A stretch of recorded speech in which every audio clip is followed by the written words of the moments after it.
What's going on, ladies and gents, boys and girls, guardians of all ages, Joker back again, once again. So, amongst the info explosion that Bungie has provided us, on top of the first part of the Forsaken DLC currently being available in the most recent update to the game, there was a souring piece of information. And it was a piece of information that I felt we should talk about before we break down the teasers and get all excited for that, or break down the Vidoc and get all excited for that, or look at the leaks and all the cool lore and all the sandbox changes that are amazing. Now, for anybody who's followed me on my channel, or follows me on Twitter, you know I am definitely excited for Forsaken. The lore, the weapon changes, the other systems, it's all amazing. But there's one aspect, a negative one, that we do need to talk about. Amongst that insane info explosion was released the information for the Destiny 2 Season Pass roadmap. And unfortunately, it's pretty much what I expected. These DLC updates seem to be the equivalent of the April updates that we would receive for free in Destiny 1, which Eververse was created to support and pay for. Anyone around for the various April updates that happened in Destiny 1 remembers kind of what happened. You got a few quests, a little bit of a story to kind of justify the update, sort of a flavoring. There was the Return of the Prison of Elders, which had new enemies in it. There was Varix wanting us to catch Taken. There was Malak and that strike. But basically what the two April updates did was bring up old endgame content with a new coat of paint on them, with a story justification. It added some lore, and it added armor and weapons and brought back old exotics. And at first glance, it kind of looks like that's exactly what the Season Pass is offering as well. The first DLC is the Black Armoury, which reads, "Discover weapons of light and fury. Add the Black Armoury's treasure to your legend. Access the Black Armoury. New Forges of the Chain activity. New raid lair. New exotics. New legendaries. New triumphs and collections. Bonus rewards." So since we know that all the DLC in Year 2 will not have a cinematic story running through it like Curse of Osiris and Warmind did, the Forge isn't going to be this huge long quest line in the vein of what we're used to with these DLCs. I think if we temper expectations, I think what we're looking at with the Black Armoury is the evolution of what we got with the forged weapons from the Curse of Osiris. And then if we temper expectations even more, the new legendaries are going to be reskinned, renamed, they kind of always have been, and the new exotics, a good portion of them will be reskinned or brought up from Destiny 1. Now if we look at Joker's Wild, it says, "New activity experience, Gambit evolves, new exotics, new legendaries, new triumphs and collections, bonus rewards." The new activity to experience could be really cool, but I do notice that there's no raid lair in the Joker's Wild. So could this be like a Escalation Protocol 2.0? Probably is. And then new legendaries, new exotics, same thing like I just said. Legendaries, unless they do something that really blows our mind instead of just reskinning the legendaries like they did for all of Year 1. And actually when I think about it, the Destiny 2 reskinning was worse than the Destiny 1 reskinning. I mean, really, how many times was the Better Devils model used? Or the Suros hand cannon model used? Or the Time-Worn Spire pulse rifle model used? Or the Origin Story auto rifle model used? Or the Amalon models? It's just, it's wow. Wow. You had one job. You would think that if your goal was to tailor-make weapons, right, so that they're all unique, you wouldn't use the same model over and over and over and over and over and over and over ad nauseum. And the legendary armor was probably even worse because they never actually gave us new sets of legendary armor like they did in Destiny 1 and then shifted what they had around. Oh, no, no, no, no, no, no, no, no. We just got ornaments that kind of changed it. And then every time that they say that we're going to get new exotics, half of them are Destiny 1 exotics. So, not really new exotics.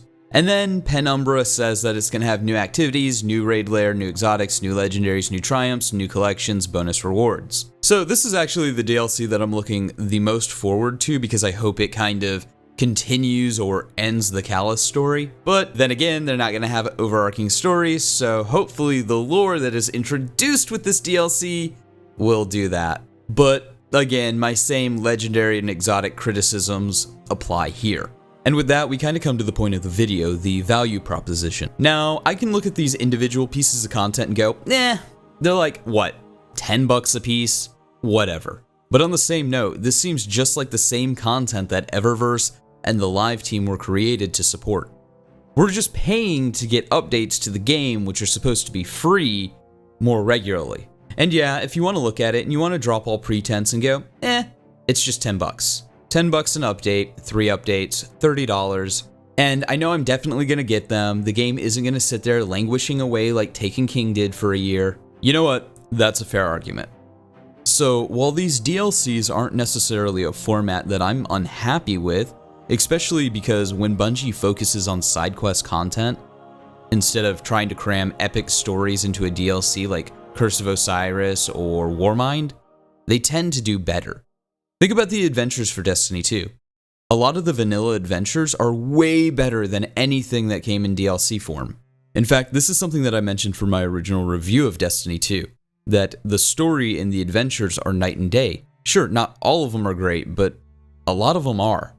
And a lot of them were better than the main story. So the question then becomes, is it worth it? Well, of course, I don't know for 100% sure. I'm just speculating. That being said, if this is the type of content that Bungie is asking us to pay for, they may want to rethink it. Destiny has a very pervasive cash shop. And this isn't the level of content that other games like Anthem, like The Division 2, even like Warframe are getting for free. And while you may not think it's fair to compare a game that's already out, that's in the second year of its life cycle, to games like Anthem, which aren't out and they're just promising something, or The Division, which isn't out and it's just promising something, or Warframe, which is free to play, these are Bungie's competitors. So you do have to look at what they're doing versus what Bungie is doing. And these games would not be the first games to use their cash shop to offset the cost of DLC versus the cost of the cash shop and give the DLC away for free just so it can keep the player base together. And there's a very logical reason for this. If you don't split your player base up by DLC, then your player base will keep playing because they're not faced with a paywall every couple of months to keep playing. So now they're more likely to, 1, be around, and 2, buy things from your cash shop. This is an equation that many game developers have been making, and it's been paying off. I mean, again, look at Warframe's success. Look at the kinds of DLC that they give away for free in a free-to-play game to keep people coming back, to keep people spending money in their cash shop, because people like the game and people want to support the developer. And I think brand loyalty is way more lucrative than your upfront nickel and diming of your player base. So at the end of the day, it is one of those things that comes down to the value of the customer. I mean, people are willing to spend $10 a pop to buy ornaments for a sniper rifle. So when people ask me what my opinion of the season pass is it worth the money? I think that's the wrong question. People like to compare it to Fortnite and go, well, people pay $20 for a skin in Fortnite. This is actual content for $30. Without making the connection that when somebody buys a $20 skin in Fortnite, which I think is a little ludicrous, but hey, it is what it is, they're only $20 into Fortnite. When you buy this DLC, provided you haven't bought any of these super special, awesome, legendary, mega, super, ultra deluxe collector's editions, you're already $140 into Destiny 2, on top of a cash shop that nickels and dimes you for things that used to be earnable in-game in Destiny 1. So I think that's what I'm trying to explain to those of you who are asking me if the season pass is worth it. I think the money versus content argument is somewhat divisive. Beauty is literally in the eyes of the beholder. Now, I think I've laid out why I disagree with Bungie's current monetization model, and I think a lot of people are going to agree with that, but I think more so than anything, the monetization model, this DLC season pass, is going to do more harm to the player base than good. But ultimately, the choice that anyone decides to make will come down to if Forsaken has fixed Destiny for them. If you want more Destiny and you like that and you don't mind paying for the type of updates that we traditionally got for free, but we get them more often, which is a good argument, then more power to you. I completely agree with that. On the same note, like I keep saying, I just think this monetization model will hurt the player base in the long run, because it will split it, it will fragment it. We've seen this with DLC after DLC, in game after game after game. and I don't think the scope and scale of this DLC is worth the asking price, more so when part of that asking price will come with the segmenting of the Destiny community. So I think those are the questions that anybody on the fence needs to ask. Anybody who wanted to know my opinion about the DLC, there you have it. It's just questions and conjecture and a lot of, I really don't think that this is a great or sustainable model for Destiny, but there you have it. That's just my opinion. Let me know yours in the comments below, and like always, stay frosty.